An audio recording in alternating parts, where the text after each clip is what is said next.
சிட்டிக்குருவியும் ஞான வைரமும். ஒரு அழகான காடு. அங்கே இலைகள் எல்லாம் மரகதம் போல மின்னும். அந்த காட்டின் நடுவே ஒரு பழைய ஆலமரம் இருந்தது. நம் குட்டி குருவி சிட்டிக்கு அந்த மரம் சொல்லும் ரகசிய கதைகளை கேட்பது என்றால் மிகவும் பிடிக்கும். ஒரு நாள் அந்த மரம் சொன்னது, சிட்டி, காட்டின் குகைக்குள் ஒரு மர்மமான வைரக்குரல் ஒளிந்திருக்கிறது. அதை ஒழுக்கமான குணமும் அன்பான மனமும் கொண்டவர்களால் மட்டுமே கண்டுபிடிக்க முடியும்.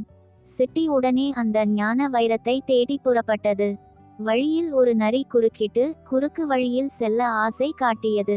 ஆனால் சிட்டிக்கு ஆலமரம் சொன்ன ஒழுக்கம் என்ற பாடம் நினைவுக்கு வந்தது. வேண்டாம் நண்பரே, நான் சரியான பாதையிலேயே செல்கிறேன் என்று கூறி சிட்டி உறுதியாக பறந்தது. குகைக்குள் ஒரு குரல் கேட்டது, சிட்டி, உயிரை விட மேலானது எது? சிட்டி சட்டென்று பதில் சொன்னது, ஒழுக்கம் விழுப்பம் தரலான் ஒழுக்கம் உயிரினும் ஒம்பப்படும்.